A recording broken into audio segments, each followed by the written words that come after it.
What is going on, everybody? It's Matt Marchese, also known as Islanders Daily, your daily news from the four-time Stanley Cup champions, New York Islanders, and we're back today with another update video. As there is no Islanders game tonight, we get to decompress a little from last night's game, have a little bit of a relaxation before the Islanders get ready to go against Detroit on the final game of that long road trip.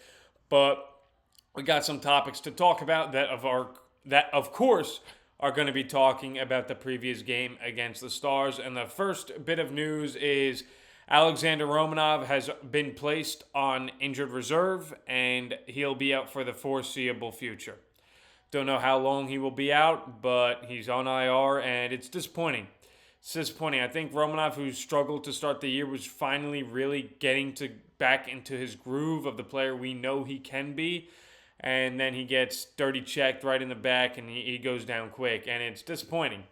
It's disappointing, sad, but luckily Romanov wasn't rushed to the hospital or anything like that last night. He stayed in the locker room, which is definitely a positive sign. But if I had to take a guess on what the injury is, I'd assume it's maybe a broken clavicle or a dislocated shoulder, something like that. Something in the shoulder. Either a broken clavicle, like I said, or something. We'll just have to wait and see. I don't think the Islanders will fully announce what it is, but that's about it on Romanov. He'll be out for the foreseeable future, and it's disappointing. It definitely is. To have a player get injured like that, it sucks. To be given that dirty hit and everything, and he's out for the foreseeable future. And then somehow that bum Mikko Rantanen doesn't get suspended. What? How does Mikko Rantanen not get suspended for that hit? I'm not asking for 20-game suspension, but not even one game? You didn't even get suspended one game for that? Are you kidding me?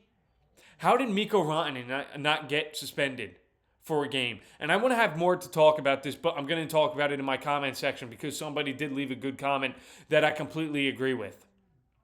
I completely agree with it. And somehow Mikko Rantanen, being the bozo bum he is, doesn't get a suspension. He doesn't get a suspension. The NHL doesn't even review it. There's no hearing. There's no fine. There's nothing. He just gets to walk scot-free away.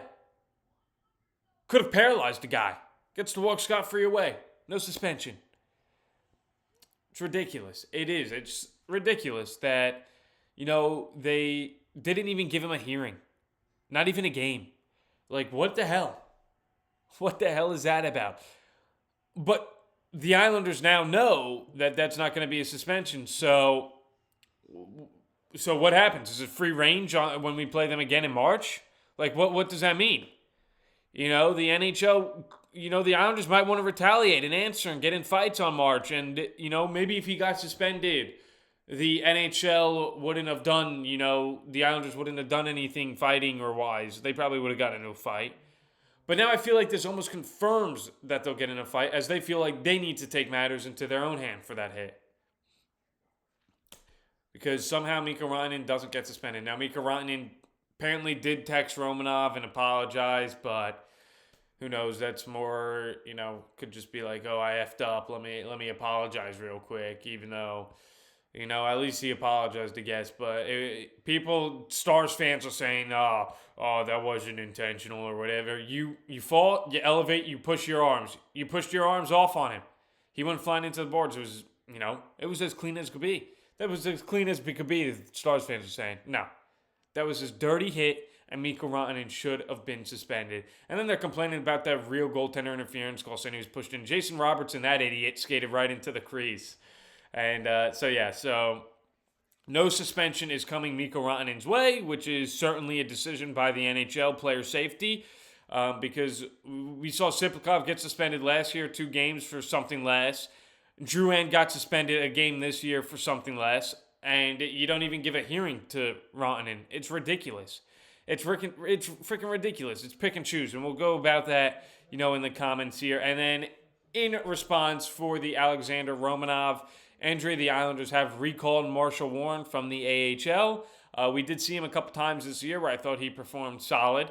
I think he is going to fit the role well. I know somebody in the comments was saying they'd rather have McWard on the Islanders. I'm assuming just Darsh and Waugh just think Warren fits a little better on their lineup, how they want to play the game of hockey. And yeah, I'm okay with it. Warren was tearing it up in the AHL. He had a solid game against the Flyers. And yeah, I'm excited to see Marshall Warren back. I don't know if he'll be playing right away, if it will be Boquist or if they'll be switching. We'll have to wait and see. I wouldn't mind, a little bit of a switching tandem where Boquist and Warren kind of switch in and out. You ride the hot hand, who's playing better, who deserves to be in the lineup, and I think that's how the Islanders should do it. I don't think they should automatically give the spot to Warren, or I don't think they should automatically give the spot to Boquist. I think these guys should be in a competition, and I think having a competition between defensemen could only help because it's opportunity. It makes you want to play better, and it does more. So I wouldn't mind a competition between Boquist and Warren for that final spot as the sixth defenseman on the New York Islanders. I think that's probably the best case that they should do. But we'll have to wait and see. We'll see who goes tomorrow in Detroit. I'm going to assume it's going to be Boquist. I'm going to assume. I might not be right. But I'm going to assume they'll roll with Adam Boquist for that one. But we will just have to wait and see like that. And then I was looking at the Islanders, and I saw an interesting stat. I saw it through Stefan Rosner on Twitter, because I was curious about this myself a little, so I did some digging, and then, funny enough, Stefan Rosner tweeted it out just earlier today. And what it was I was thinking, the Islanders are 5-1 on this road trip. Why are they 5-1 on this road trip? What have they been doing better? Special teams. They have been playing a better special teams game. Maybe not the power play, but the penalty kill has been playing unbelievable for the New York Islanders on this road trip. And this is it. So far, the Islanders' penalty kill is 21 of 23 on this road trip. Versus the Rangers, they went 2 for 2. Against the Devils, they went 3 for 4. And the Devils have a highly touted, power play. And to kill off 3 out of the 4 was very impressive. Vegas Golden Knights, 5 for 5. A very talented team right there for Vegas. You killed 5 out of the 5. Utah, 5 out of the 6. That's just a case of where I think that so many power plays, you're going to eventually score on one. But 5 for 6 there. Colorado, 3 for 3. Dallas, 3 for 3. And Dallas had the second best power play in the NHL. And now, it might be a little skewed because they did take those penalties while they were on the power play, the Stars, to cut them short. But the Islanders' penalty kill was looking good when the Stars had the puck. And Big Save Dave was living up to his name, making those big saves. And yeah, so the Islanders' special teams penalty kill has been playing good. They've been playing good. And then Rosner went farther and said the Islanders are on a 34 for 37 stretch on the penalty kill. And that's what the Islanders need. This is the reason the Islanders weren't good last year, was their special teams was putrid. Vomit. It was disgusting how bad it was. Obviously, the power play isn't, that great. I think it has improved from last year, definitely.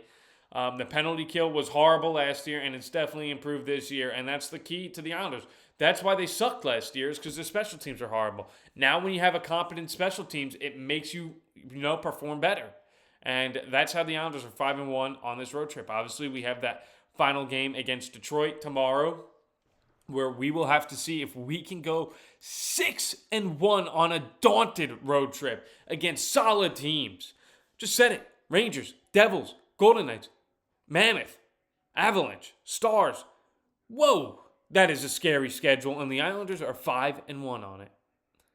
Only lost to the Colorado Avalanche, who are the best team in the NHL, and they played a damn good game. They just couldn't beat Scott Wedgwood. Now you get to play Detroit, and you have an opportunity to go 6-1 on this road trip. We'll have to wait and see as that game is tomorrow. But now, I'm going to talk about a comment that I saw and I really agreed with. And he says, facts, Mikko not getting suspended just shows how much of an absolute joke the NHL has become. That's a multi-game suspension for everyone except superstar players. And that is what I like. That is what I like to hear, and I'm glad somebody is saying it. Because I can almost guarantee if the roles were reversed and it was Alexander Romanov who laid that hit on Mikko Rantanen, Romanov is suspended 5 games. I can almost guarantee that Romanov would be suspended 5 games if he laid that hit. But since it is a superstar player and Mikko Rantanen, he doesn't get suspended. The good players have leeway in the NHL, and it's bullshit. It is bullshit that that's the case. No matter who you are, what player you are, if you do something dirty, you should be suspended. But the NHL has shown time and time again that if you're a good superstar player and you do something dirty, you will not get suspended. And if you do, it is a rare case scenario where it is so dirty that they have to suspend you. I mean, how many times can you think Sidney Crosby's done something suspension worthy and he hasn't been suspended those times? He's been suspended in his career, but for those, he's done a lot. Those guys, the superstars, have, different rules. They have different rules. That's it. And it's ridiculous. It is ridiculous. Because like I said, Romanov lays that hit on Rantanen and he's suspended 10 games probably. But since it was Rantanen on Romanov, not even a slap on the wrist.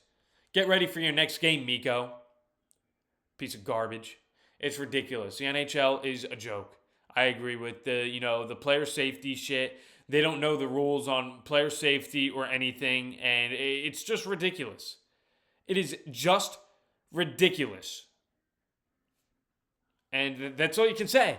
That is all you can say. And then obviously a lot of the comments were, I like the praise for saying I started the show off perfectly yesterday. It means a lot, that you guys are listening, tuning in, and, enjoying what you're watching, because that's what I do. I want to be a fan for the fans, be someone who the fans can relate to, and we can, have these conversations and everything. That's what I want to build my channel on, a good community where we can just talk about Islanders hockey, the good, the bad, the ugly, and everything in between. I'll always be honest with the Islanders.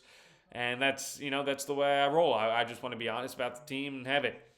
We saw Big Save Dave was back last night. He absolutely was. Big Save Dave lived up to that name. Luke getting hot-headed too.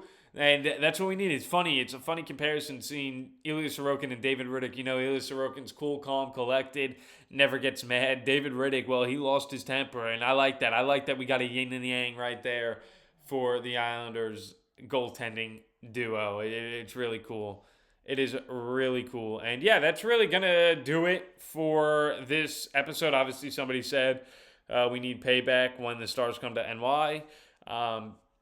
Matt Martin might be getting that one-day contract to leave his, assistant general manager role or whatever it's doing. So we'll have to wait and see. But yeah, that's going to do it all for today's episode. I hope you all enjoyed. Be sure to leave your comments down below. Yeah, the Islanders play the Detroit Red Wings tomorrow at normal time, 7 o'clock. Let's go. And yeah, that's going to do it. So as always, let's go Islanders.